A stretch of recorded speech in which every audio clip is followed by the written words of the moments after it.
जननीं शारदां देवीं रामकृष्णं जगद्गुरुं पादपद्मे तयो श्रित्वा প্রণমামি মুহুর্মুহু। শ্রী শ্রী রামকৃষ্ণ মহিমা, অক্ষয় কুমার সেন। এর আগের দিনে আলোচনা হয়েছিল, পাঠক ভক্তকে প্রশ্ন করছেন, আপনি পূর্বে বললেন যে আমি নামে যে জিনিসটি সেটি আমি নয়, সেটি তিনি।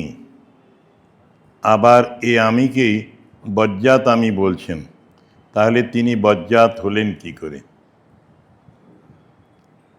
ঠাকুরের কথাই আসলে অক্ষয় সেন বলেছেন, আর এই পাঠক তিনি প্রশ্ন করছেন।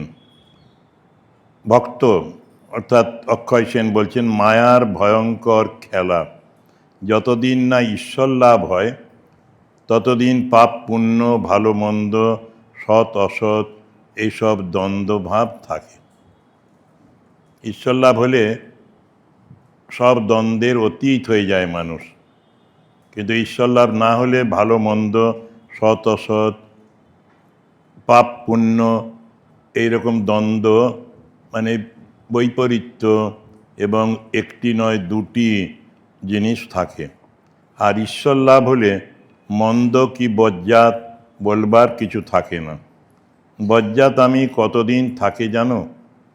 যতদিন ওই পাকা আমিকে না দেখতে পাওয়া যায় ততদিন।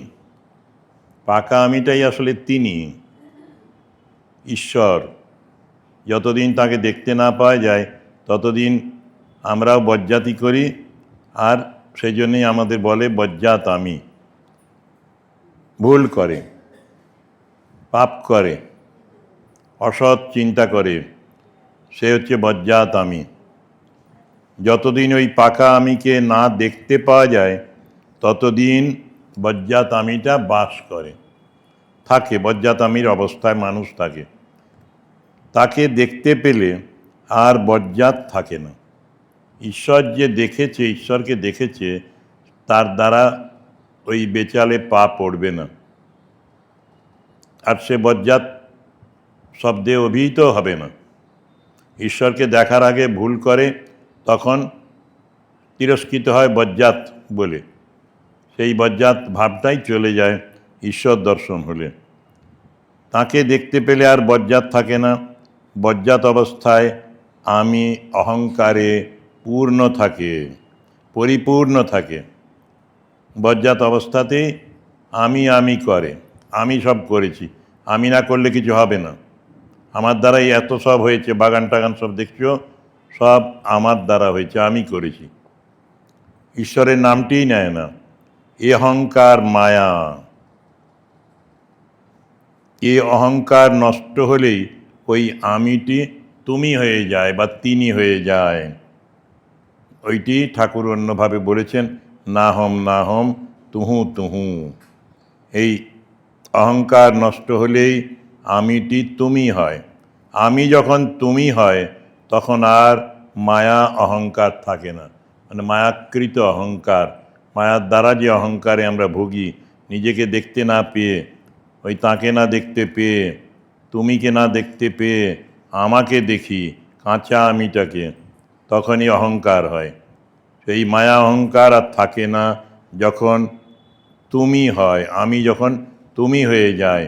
আমিকে চিনতে পারলে অহংকার এমন পালায় যে আর তাকে ত্রিভুবনে খুঁজলেও দেখতে পাওয়া যায় না। নিজেই আর নিজের অহংকারকে খুঁজেই পাবে না। যেদিন একবার আমিটা, কাঁচা আমিটা চলে গিয়ে পাকা আমি হয়ে যায়, বজ্জাত আমি চলে যায়, এই মায়ার আমি অহংকার, সেটাকে আর পাওয়াই যায় না। ত্রিভুবন খুঁজলেও পাওয়া যায় না। রামকৃষ্ণদেব মধ্যে মধ্যে বলতেন, দেখো আমিকে খুঁজতে গেলাম, আমিটিকে খুঁজতে গেলাম, কিন্তু কোথাও খুঁজে পেলাম না। সে অদ্বিতীয় সর্বশক্তিমান ভগবান এক হয়েও মায়াকে সঙ্গে নিয়ে জীব জগৎ সৃষ্টি করে অগণ্য কোটি আমি হয়ে খেলা করছেন। তিনি এই কোটি কোটি জীব তৈরি করেছেন। সব জীবই আমি করছে। এটি মায়ার আমি, অহংকার। এই অহংকারে খেলছে সবাই, আমি হয়ে খেলা করছেন। তিনি কিন্তু একটি মাত্র বস্তু, অনন্ত ঘটের ভিতর প্রবেশ করে অনন্ত আমি হয়ে রয়েছেন। যত জীব সব আলাদা আলাদা, আর সবাই আমি করে, আমি হয়ে রয়েছেন। অনন্ত ঘটের ভিতর প্রবেশ করে অনন্ত আমি হয়ে রয়েছেন। তার শেষ হচ্ছে না, মানে এত প্রোডাকশন হয়েছে অনন্ত আমি। প্রত্যেক ঘটের প্রত্যেক অবস্থাতে সেই তিনি বই, আর কেউ নয়। কিন্তু যদিও সে আমি করছে, তার ভেতরে কিন্তু তিনি ছাড়া আর কিচ্ছু নেই। উপনিষদে আছে সদা জনানাম হৃদয়ে সন্নিবিষ্ট অঙ্গুষ্ঠমাত্র পুরুষ অন্তরাত্মা।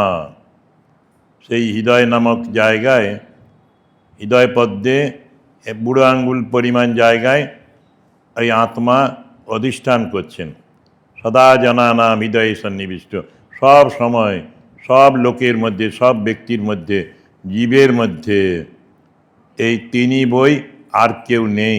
প্রত্যেক ঘটের মধ্যে আনন্দে রামপ্রসাদ রটে, মা বিরাজেন সর্বঘটে। दो राम दशरथ की बेटा, ওই রাম ঘট ঘট মে লেটা। একই তত্ত্ব এইভাবে বিভিন্নভাবে বলা হয়েছে। প্রত্যেক ঘটের প্রত্যেক অবস্থাতে সেই তিনি বই, আর কেউ নয়। এ জ্ঞান হলে বজ্জাত আমি আর থাকে না। যা থাকে তা তিনি, ঈশ্বর। এই জ্ঞান যখন হবে, বোধে বোধ হবে, তখন আর ওই আমরা বজ্জাত আমিটাকে, মায়ারূপ আমিটাকে, অহংকার রূপ আমিটাকে দেখতে পাবো না। তখন থাকবেন কেবল ঈশ্বর। বুলগেরিয়ার মতো জায়গা, ছোট্ট দেশ, সেখানে একজন ভিক্ষুককে পাওয়া গেছে। সেই ভিক্ষুক যখন 100 বছর বয়স, তখনও ভিক্ষে করে বেড়াচ্ছেন। আর ভিক্ষে করে হাজার হাজার টাকা পেতেন বছরে। সেই টাকা, বিদেশি টাকা, ডলার কিংবা ইউরোস, সব দান করে দিতেন মন্দির নির্মাণে, ওদের দেশে অর্থোডক্স চার্চের টোম তৈরি করার জন্যে, আরও অনেক অনাথ আশ্রমে, বৃদ্ধবিদ্যাদের আশ্রমে। সব থেকে বড় দাতা, public donor, biggest public donor হয়ে তার নাম হয়েছে। আনসিং হিরোজ বলে একটা বই আছে, মেজর প্রদীপ খেরার, সেখানে উনি এই ঘটনাটি দিয়েছেন, এই বৃদ্ধের ছবি দিয়েছেন। 80 বছর বয়স থেকে কি একটা মনে হলো, তারপরে 100 বছর পেরিয়ে যাচ্ছে, তখনও এই রকমের ভিক্ষে করে, অর্থ সংগ্রহ করেই উনি যে প্রত্যেকের হয়ে ভিক্ষে করছেন তা নয়, নিজেই ভিখারি হিসেবেই ভিক্ষে করছেন। বৃদ্ধ দেখে যে যা পারে দেয়, সেইগুলি তিনি দান করে দেন। এর মধ্যেও এরকম নিজের আমিটা ব্যয় করেছেন, ক্ষয় করে দিয়েছেন, নেই কেউ। আর নিজে পেনশন পান, ও দেশে বৃদ্ধদের পেনশন দেয় যেমন আমাদের দেশে, সেই পেনশনটুকু টাকা দিয়ে নিজে জীবন ধারণ করেন। একটা ছেঁড়া কোট পরে চলেন, একটা চাষিদের মতো, গরিব শ্রমিকদের মতো চপ্পল পরেন, আর ঘুরে ঘুরে ভিক্ষে করেন। ওই রকমের ডোনার ওরা বলছেন সবাই, বিশপেরা, যে এই রকমের ডোনার আর আমরা দেখি না। গৃহস্থদের মধ্যে, চাকরিজীবীদের মধ্যে এই রকমের ডোনার নেই। আনসাং হিরোজ বইটি কখনো উল্টালে নেটে পাবে কিনা জানি না, দেখতে পাবে ওর ছবি। বিগেস্ট ডোনার, এ বেগার বিগেস্ট ডোনার, সব থেকে বড় দাতা। ওকে সবাই এখন সেন্টের মতো, সাধু মহাত্মার মতো শ্রদ্ধা করে, বুলগেরিয়ান যারা, তারা। এ জ্ঞান হলে বজ্জাত আমি আর থাকে না। যখন দেখে সবার মধ্যে তিনি, সব ঘটে ঘটে তিনি অধিষ্ঠান করছেন, ঈশ্বর অধিষ্ঠান করছেন, তখন দেখে তার নিজের মধ্যেও যা থাকে তা তিনি, ঈশ্বর।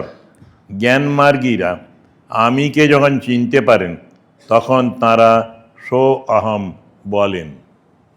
জ্ঞান পথে যারা চলে, জ্ঞানযোগ অবলম্বন করে যারা সাধনা করে, বিচার করে, তারা শেষ সময়ে বলেন সো অহম, আমি সেই। আমি পরব্রহ্ম, আমি ব্রহ্মস্বরূপ। আর ভক্তেরা তুমি বা তিনি বলেন। আমি কে? না তুমি। তমৈবাহম, আমি তুমি এক হয়ে গেছি। নুনের পুতুল সমুদ্র মাপতে গিয়ে সমুদ্রের সাথে এক হয়ে গেল। ভক্তেরা তুমি বা তিনি বলেন, জ্ঞানীরা বলেন সো অহম। ঠাকুর শ্রীরামকৃষ্ণ ভিতরে পূর্ণ জ্ঞানী, কিন্তু লোকশিক্ষার জন্য বা জীব শিক্ষার জন্য তিনি ভক্তিভাব দেখাতেন। ঠাকুরের মূর্তিটি যেন জ্ঞানময়, আর সেই মূর্তিটি ভক্তির চাদরে ঢাকা। ঠাকুর জানেন কলিতে জ্ঞান পথে যাওয়া বড় শক্ত, আর ভক্তিপথে সহজ। কলিতে নারদিয়া ভক্তি, তাই সর্বদা তাঁর ভক্তির চাদরখানি গায়ে থাকত। বাইরে ভক্তের আবরণ, কিন্তু ভেতরে তিনি জ্ঞানী, তিনি অদ্বৈতী। জ্ঞানী মানে সোহম, একমেব দ্বিতীয়ম, নেহ নানাস্তি কিঞ্চন। মায়াবতীতে স্বামীজি করলেন অদ্বৈত ভাবের সাধন হবে, সেখানে ঠাকুরের পটেও পুজো হবে না, ফুল দেওয়া হবে না, ছবি থাকবে কিন্তু কেউ পুজো করতে পারবেন না। তাঁরই শিষ্যরা পুজো করলেন, স্বামীজি তিরস্কার করলেন। ওরা মাকে কমপ্লেন করলো, অভিযোগ জানালো। মা তখন বললেন ঠাকুর অদ্বৈত ছিলেন, তোমরাও অদ্বৈতী। ভেতরে ঠাকুর অদ্বৈতী, বাইরে সাধারণ জীবের জন্যে তিনি ভক্তির চাদর, ভক্তের চাদর পরেছেন, সেটি এখানে বললেন। ভক্তিপথে এই তাই সর্বদা তাঁর ভক্তির চাদরখানি গায়ে থাকত। অর্থাৎ ঈশ্বর লাভে ভক্তিপথে যাবার জন্য তিনি সকলকেই উপদেশ দিয়েছেন। এই যে আমি, যেটা পাকা আমি, সেটিকে দর্শনের নাম, আমিকে দর্শনের নাম হলো আত্মদর্শন। আত্মদর্শন হলেই বজ্জাত আমি পালিয়ে যায়। এই আত্মা শরীর নয়, মন নয়, বুদ্ধি নয়, প্রাণ নয়। এই আত্মা সচ্চিদানন্দ শিব। ওং মনোবুদ্ধি অহংকার চিত্তানি নাহম, ন চ শ্রোত্রজিভে, ন চ ঘ্রাণনেত্রে, ন চ ভৌমভূমির, ন তেজো ন বায়ু, চিদানন্দ রূপ শিবো অহম, শিবো অহম। ন চ প্রাণসঙ্গো, ন বৈ পঞ্চবায়ুর, ন বা সপ্তধাতুর, ন বা পঞ্চকোশা, ন বাক্পানিপাদম, ন চোপস্থপায়ু, চিদানন্দ রূপ শিবো অহম, শিবো অহম। এই কোনোটাই আমি নই। আমি মানে ওই কাঁচা আমি থেকে যখন উত্তরণ হচ্ছে, জ্ঞান হচ্ছে, তখন সিদ্ধপুরুষ তিনি বলবেন, জ্ঞানী ভক্তরাও এইভাবেই অবলম্বন করেন যে আমি কিচ্ছু নই, আমি তুমি এক। আমি সেই শিবস্বরূপ, সচ্চিদানন্দ শিব। সেইটি এখানেও বলছেন। এই আত্মদর্শন, এটি আত্মদর্শন, নিজেকে দেখা। আমি কে, তুমি কে? Who are you, who am I? আমি কে, হু আর ইউ? নিজেই নিজেকে প্রশ্ন করো, তুমি কে? তোমার স্বরূপ কি? তুমি কি শরীর? না নও, কারণ তুমি প্রায়ই বলো আমার শরীরটা ভালো নেই, আমার শরীর আজকে বড্ড খারাপ, আমার হাতে ব্যথা করছে, আমার দাঁতে ব্যথা করছে, আমার চোখে আমি ভালো দেখতে পাচ্ছি না। এই আসল আমিটা কে? আমি এই শরীর ধারণ করে আছি, কিন্তু আমি শরীর, মন, বুদ্ধি, প্রাণ এগুলি কিচ্ছু নই। এরও পারে আমি এসবের জন্য অধীশ্বর, মালিক, মাস্টার, প্রভু, ঈশ্বর, নিয়ন্তা, কন্ট্রোলার। এই আমিটাই আসল আমি।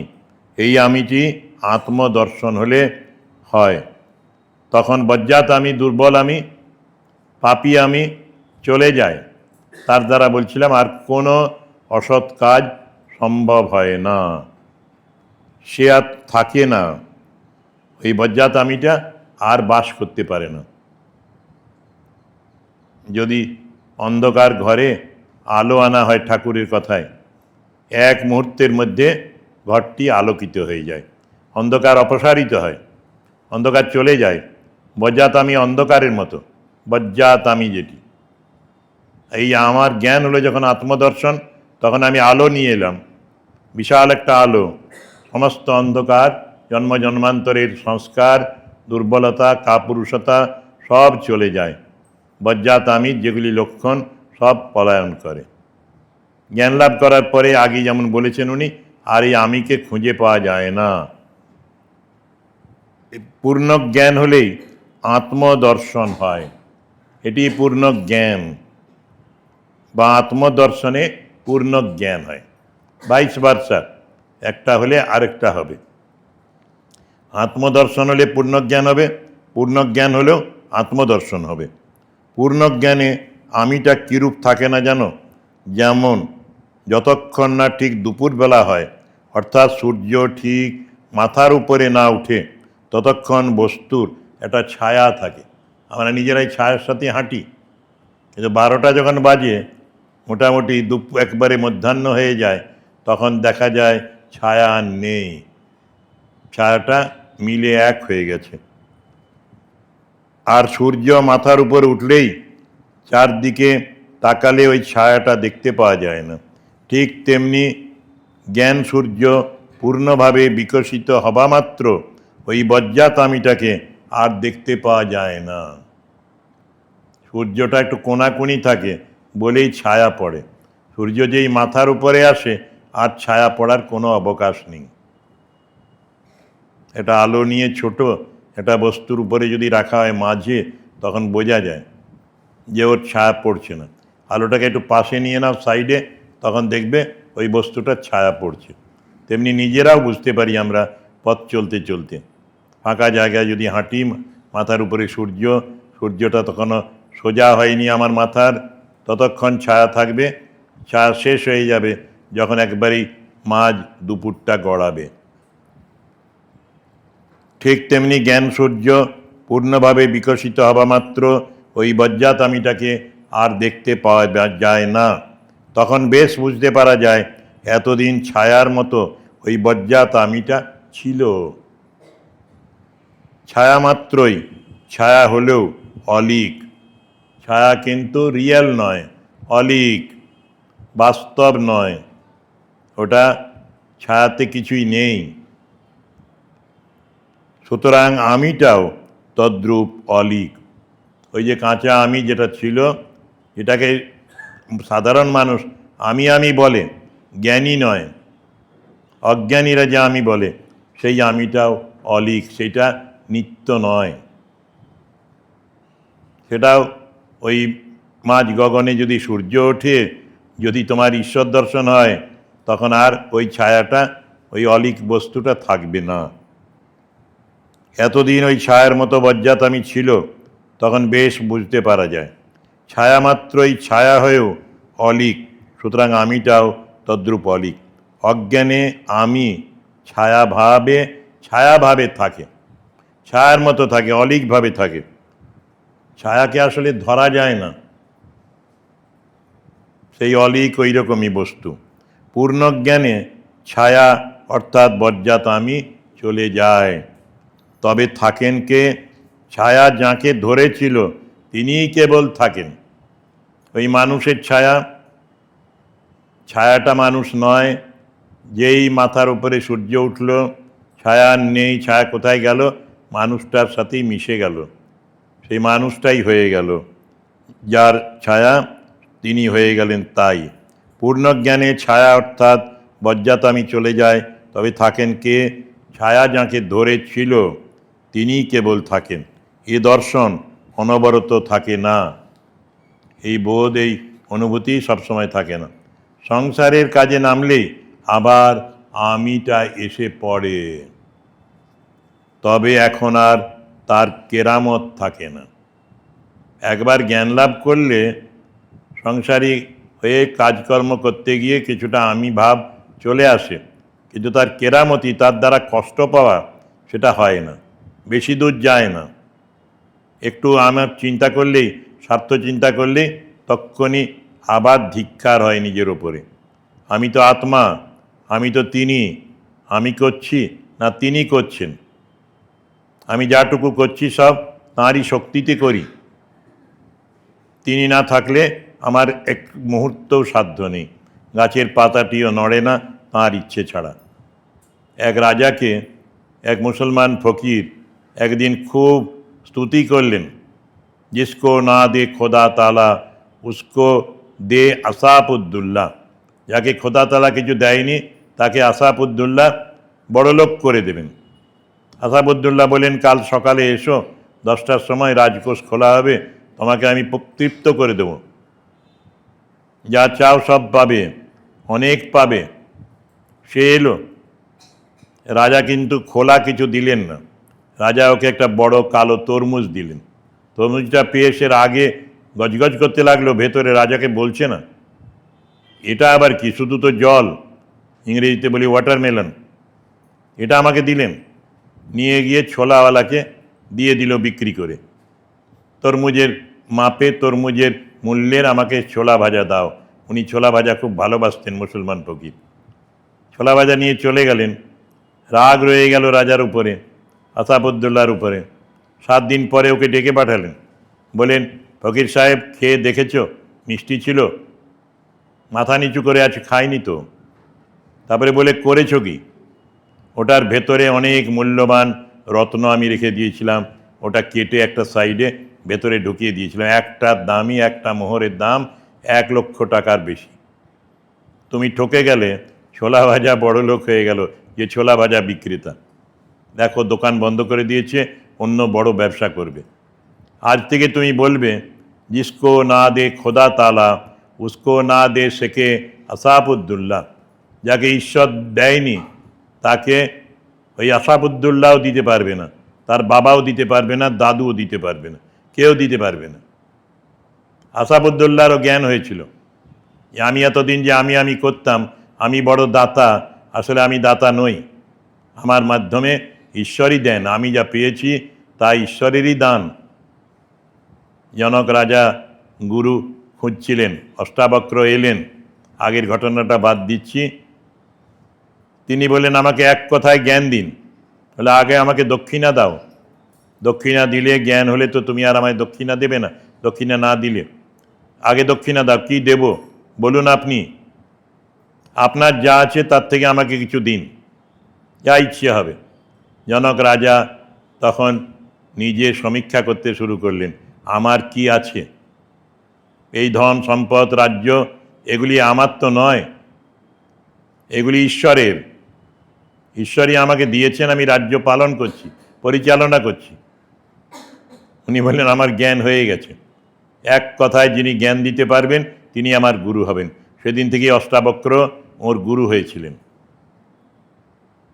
এক কথায় জ্ঞান, যে আমি নেই, তিনিই আছেন। তুমি আছো প্রভু, আমি কে? আমি তো রক্ত মাংসের ডেলা, যেটা ভাবছি সেটা তো অনিত্য।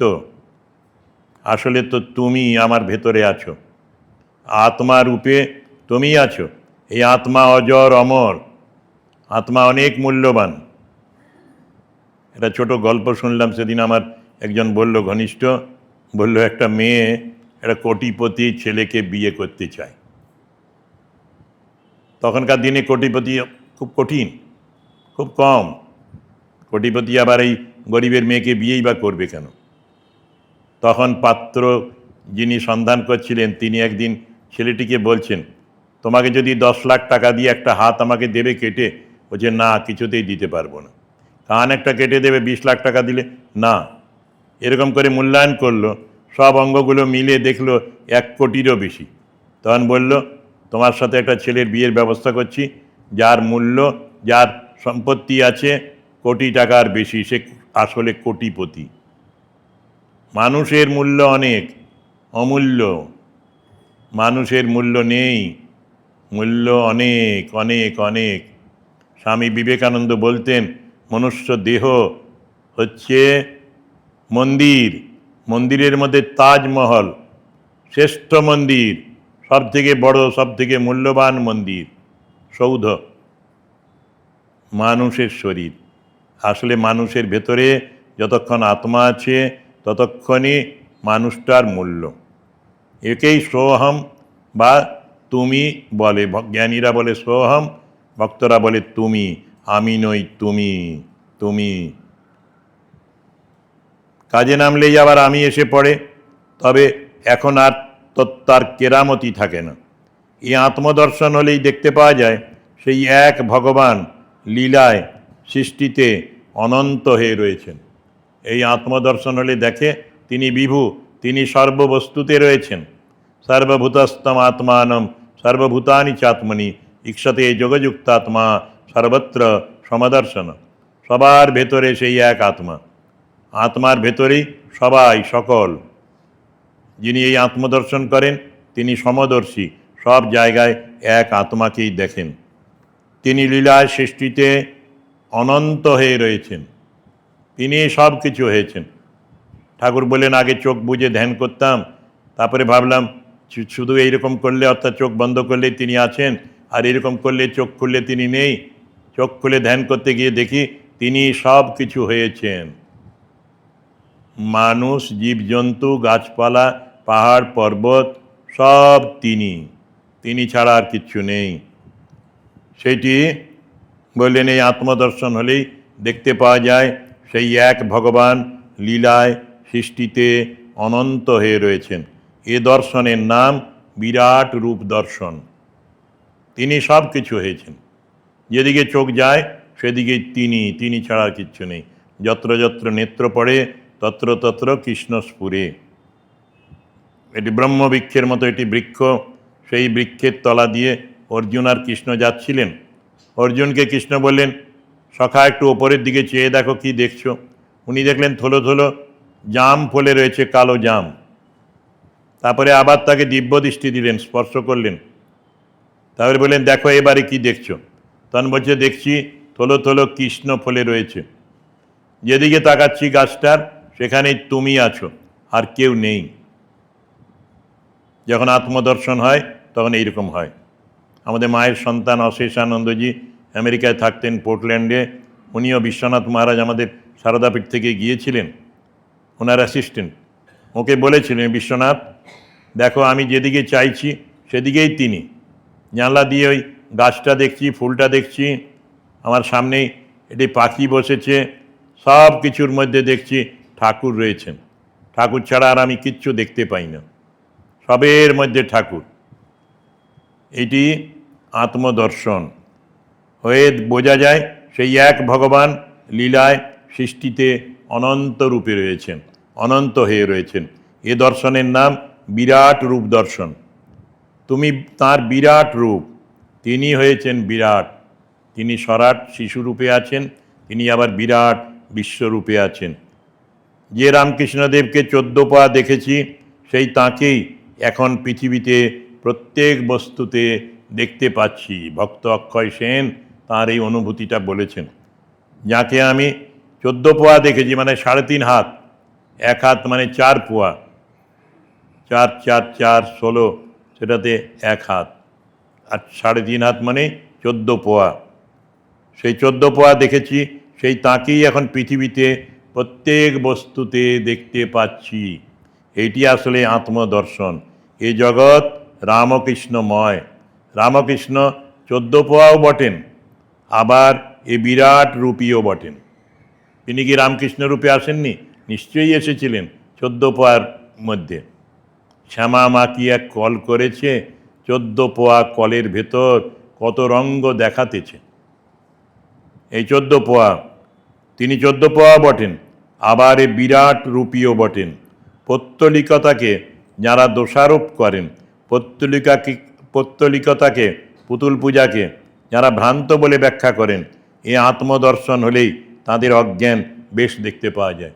তখন তারা বুঝতে পারে আমরা অজ্ঞানী, আর আমরাও তাদের অজ্ঞানটা বুঝতে পারি। প্রথম প্রথম কেশব সেন ঠাকুরের মা কালীর উপর ভক্তি বিশ্বাস দেখে জিজ্ঞেস করেছিলেন, মহাশয় আপনার মা কালী কত বড়? ঠাকুর উত্তর দেন, কেশব তুমি বিলাত গিয়েছিলে, সাগর দেখেছ তো? আমার মা কালী তার চেয়েও বড়। আর একবার সশিষ্য কেশববাবু ঠাকুরের সঙ্গে কোনো পথ দিয়ে যাচ্ছিলেন। এমন সময় একজন পথের পার্শ্বস্থিত এটি গাছের ডাল ছেদন করছিল। ঠাকুর তাই দেখে অসহ্য আর্তনাদে ডাক ছেড়ে এই বলে কাঁদতে লাগলেন, ওগো আমার মাকে কাটছে। কেশবকে এতে দেখালেন যে মা কালী সৃষ্টিময়ী, ব্রহ্মময়ী, তিনি সব সৃষ্ট পদার্থের মধ্যে আছেন, গাছটির মধ্যেও আছেন। গাছটি কাটছে যেন মাকেই কাটছে, ওগো আমার মাকে কাটছে। কেশবকে এতে দেখালেন মা কালী সৃষ্টিময়ী, ব্রহ্মময়ী। শুধুই যে 14 পোয়া তা নয়, আবার এদিকে মা কালী 14 পোয়া রূপে কত ঠিক, তার কতই যে দেখালেন তার সীমা নেই। মা কালীর নাকের কাছে তুলো ধরেও দেখেছেন ও দেখিয়েছেন যে মা কালীর নিঃশ্বাস পড়ছে। ওই 14 পোয়া মূর্তিটার ভেতরেও মা আছেন, অনন্ত রূপে মা আছেন। 14 পোয়ার মধ্যে মা জ্যান্ত। একদিনের ঘটনা শোনো, ঠাকুর আপনার ছোট খাটে বসে আছেন, অনেক ভক্তও কাছে আছেন।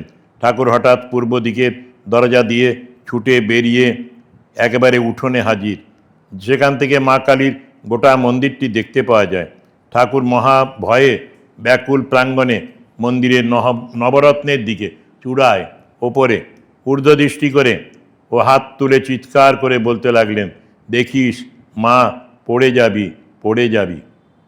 মা উঠে গেছেন, মন্দির থেকে বেরিয়ে ওই নবরত্নের উপরে আরোহণ করেছেন। ছোট্ট মেয়ে তো, ঠাকুরের কাছে কন্যার মতো, মা এবং শিশু কন্যা। সে তাকে বলছেন, মা ভালো করে দেখিস, পড়ে যাসনি। তারপরেই এই বলেই প্রায় বাহ্যশূন্য ঠাকুরের সমাধি হয়ে গেছিল। তখন ভক্তেরা ধরাধরি করে তার ঘরে তাকে নিয়ে এলেন। কতক্ষণ পরে ঠাকুরকে কারণ জিজ্ঞেস করায় উত্তর দিলেন, মা মাতালের মতো টলতে টলতে নবরত্নের কার্নিশের ধারে ধারে ধারে ঘুরে বেড়াচ্ছিলেন। পাছে পড়ে যান তাই ভয়ে এমন হয়ে গিয়েছিলুম। একবারে মায়ের এই অনন্ত লীলা তিনি দেখলেন। রামকৃষ্ণদেবের লীলা শুনে বুঝো সাকারবাদীরা কত রকম রস আস্বাদন করেন। তাঁরা মাকে 14 পোয়া দেখেন, আবার বিশ্বময়ী, ব্রহ্মময়ীও দেখেন। একজন ঠাকুরকে জিজ্ঞেস করেছিলেন, ব্রাহ্ম ধর্মে হিন্দু ধর্মে প্রভেদ কি? ঠাকুর উত্তর করেন, সানাই বাজানো দেখেছো বা শুনেছ? যেখানে সানাই বাজে সেখানে দুজন সানাইওয়ালা থাকে, একজন কেবলমাত্র পুঁ ধরে থাকে, আরেকজন রাগ রাগিনী বাজায়।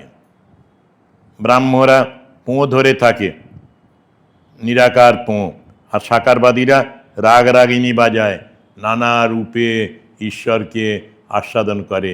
কালী, দুর্গা, সরস্বতী, গণেশ, সব সূর্য, নারায়ণ, সব রূপে শিব, সব রূপে তারা দেখে। তারা পুঁ ধরে থাকে। পুঁ রাগ রাগিনী বাজাচ্ছে, পুঁটা করছে ব্রাহ্মরা, আর এরা নানা রাগ রাগিনী বাজাচ্ছে সাকারবাদীরা। রাগ রাগিনী বাজায় এর মানে সাকারবাদীরা ভগবানকে নানা রূপে, সরাটে, বিরাটে, সাকারে, নিরাকারে, সকল রকমে সম্ভোগ করেন। রামকৃষ্ণদেব নানাভাবে সাধনা করে ভগবানকে সকল রকমে সম্ভোগ করে জগৎকে বলে গেলেন ভগবানে সব সম্ভব। তিনি সব কিছু হতে পারেন। তিনি সাকার হতে পারেন, নিরাকার হতে পারেন। বলছেন জলে জল, ওই হিমালয়ের উপরে, সেখানে মাঝে মাঝে দেখা যায় বরফের চাই আছে, জলে ভাসছে। বরফটি সাকার, জলটি নিরাকার। ভক্তিহিমে জল বরফ হয়েছে, আবার জ্ঞান সূর্য উঠলে বরফ গলে জল হয়ে যাচ্ছে। সাকার নিরাকারের এই মিলন ঠাকুর দেখেছেন, অনুভব করেছেন। বলছেন যে ভগবানের সব সম্ভব, তিনি সব হতে পারেন ও হন। আরেকটি কথা বারবার বললেন, ভগবানকে কেউ সীমাবদ্ধ করবে না। তিনি এটি আর অন্যটি নন বা হতে পারেন না, এ কথাটি জোর করে বলবে না। ভগবান সম্বন্ধে একটা বিশেষ মত প্রকাশ করলেই সেই অসীমকে সীমাবদ্ধ করা হয়, তাঁর সর্বশক্তিমত্তায় হস্তক্ষেপ করা হয়। ভগবান এইটুকু হতে পারেন তা নয়, ভগবান নানা রূপে প্রকাশিত হন। এখানকার ব্যবসাদার ধর্ম উপদেষ্টাদের মধ্যে এ মন্তব্য বড়ই প্রবল। তাঁরা বলেন, আমাদের মতটি বা আমরা যা বলছি সেটাই সত্য, আর অপরে যা করে বা বলে তা ভ্রান্ত। এ প্রকার বুদ্ধিযুক্ত অজ্ঞান ব্যবসায়ীদের নমস্কার করি। তারা যাই বলে, তোমরা যাই বলো না কেন, আমার গোপালই একমাত্র পথ, আমার কৃষ্ণই একমাত্র পথ। কালী মিথ্যা, দুর্গা মিথ্যা, সরস্বতী মিথ্যা, একমাত্র কৃষ্ণই সত্য। ঠাকুর বলবেন সব সত্য, আমি দেখেছি, অনুভব করেছি, দর্শন করেছি। কালীকেও দর্শন করেছি, দুর্গাকেও দর্শন করেছি, সরস্বতীকেও দর্শন করেছি, জগদ্ধাত্রীকেও দর্শন করেছি, সবগুলি সত্য। তাই ঠাকুর বলে গেলেন যত মত তত পথ, সব মত এক একটি পথ যাবার। শিবমহিম্নতেও পুষ্পদন্ত শিবমহিম্ন রচয়িতা কি কথা বলেছেন, ঋজুকুটিল নানা পথজুষাম নিনাম এক গম্য তমসি পয়সামর্ণবৈব। নদী সকল সোজা বাঁকা বিভিন্ন পথে চলে বটে, কিন্তু সবাই এক সাগরে মিলিত হয়। তেমনি জীব নানা মতে সাধন করলেও পরিণত অবস্থায় সেই এক পরমেশ্বরকেই লাভ করেন। এখানকার ব্যবসাদার, ধর্মগোষ্ঠীদের, ধর্ম উপদেষ্টাদের মধ্যে এ মন্তব্য বড়ই প্রবল। তাঁরা বলবেন এ আমাদের মতটি, আমরা যা বলছি সেটিই সত্য, আর অপরে যা করে বা বলে তা ভ্রান্ত। এ প্রকার বুদ্ধিযুক্ত অজ্ঞান ব্যবসায়ীদের নমস্কার। আমিটা মরে গেলেই মানুষ মুক্ত হয়। ভগবান রামকৃষ্ণের কথা, মুক্ত হব কবে, আমি যাবে যবে, আমি মলে গুছিবে জঞ্জাল, এ ঠাকুর বলতেন। বদ্ধ এবং মুক্ত মানে বন্ধনের মধ্যে আছি আর বন্ধনে নেই, মুক্ত, এ দুটি অবস্থা কে জানিয়ে দেয় জানো? মন। মন যদি তোমাকে বুঝিয়ে দেয় তুমি বদ্ধ, তাহলে তুমি বদ্ধ। আর মন যখন মুক্ত বলে জানিয়ে দেয় তখন তুমি মুক্ত। সব মনের খেলা, মনই এর ইন্দ্রিয় স্বরূপ। মনেতেই বদ্ধ, মনেতেই মুক্ত। আর বদ্ধের মতোই তুমি আচরণও করছো যখন মন বলে বদ্ধ। মন বলছেন, মন যতদিন বদ্ধ থাকে ততদিন সর্বদাই সংশয়যুক্ত, সন্দেহযুক্ত, স্থির বলে কিছু বলতে পারছে না, এটাই ঠিক, এই বোধ নেই। বদ্ধ অবস্থাতেই এটা হয়। এই অবস্থায় মনের নাম সংশয়, আর মুক্ত অবস্থায় মনের নামটাই পাল্টে দিলেন চৈতন্য। মুক্ত অবস্থায় মনের নাম চৈতন্য, বদ্ধ অবস্থায় মনের নাম সংশয় বা সন্দেহ। মন ও বুদ্ধি দুটি বস্তু, কিন্তু শুদ্ধ অবস্থায় এক হয়, আর তখন তার নাম হয় চৈতন্য। ভগবান মন বুদ্ধির অগোচর হয়েও মনোবুদ্ধির গোচর, মানে শুদ্ধ মন শুদ্ধ বুদ্ধির গোচর। তিনি মনের সংশয়যুক্ত অবস্থার অগোচর, আর শুদ্ধ মন অর্থাৎ শুভ বুদ্ধির বা চৈতন্য অবস্থার গোচর। ঠাকুর বলতেন তা কেন হবে? মন বাক্য মনাতীত ঠিক, কিন্তু তিনি শুদ্ধ মন শুদ্ধ বুদ্ধির গোচর। শুদ্ধ বুদ্ধি শুদ্ধ মন বা চৈতন্যের সহায়, যে চৈতন্যে জগৎ চৈতন্যময়, সেই চৈতন্যময়ের সাক্ষাৎকার হয়, এবং এই অবস্থায় মন বুদ্ধি খণ্ড চৈতন্য চৈতন্যময়ের সঙ্গে মিশেও যেতে পারে। এটি গানের কতটুকু বলি শোনো। এ গান ঠাকুর অনেক সময় গাইতেন। মজলো আমার মন ভ্রমরা শ্যামাপদ নীল কমলে, চরণ কালো ভ্রমর কালো, কালোয় কালো মিশে গেল ইত্যাদি। মন যখন শ্যামাপদ নীলকমলে মজে ডুবে যায় তখন সে মন চৈতন্য অবস্থা প্রাপ্ত হয়। অর্থাৎ তখন আর তার আর মন নাম থাকে না, তখন তার হয় নাম হয় শুদ্ধ মন বা চৈতন্য। এখন তার পূর্বকার বর্ণ ফিরে গিয়ে শ্যামার পায়ের যে বর্ণ, সে বর্ণ হয়ে গেছে, শ্যামার পায়ে পড়ে বর্ণটাই পাল্টে গেছে। আবার এদিকে মা চৈতন্যময়ী, সেই চৈতন্যময়ীর সঙ্গে মন চৈতন্য সমজাতি হওয়া বশত কালোয় কালো মিশে গেল। মা তো কালো, কালোয় কালো মিশে গেল, এবং এই মিলনে সব গোল মিটে গেল, সংসারের খেলা ফুরলো, এবং তত্ত্বে তত্ত্ব এক ঠাঁই হলো, দুই এক হয়ে গেল। সংশয় আর রইল না, চৈতন্য হলো, জ্ঞান হলো। তখন আমিকেও চিনতে পারলাম, তুমি বা তিনি রইলেন, ঈশ্বরই রইলেন। ঈশ্বরের সাথে ভক্ত অভিন্ন হয়ে গেলেন। ওম শান্তি শান্তি শান্তি। হরি ওম তৎসৎ শ্রীরামকৃষ্ণার্পণমস্তু।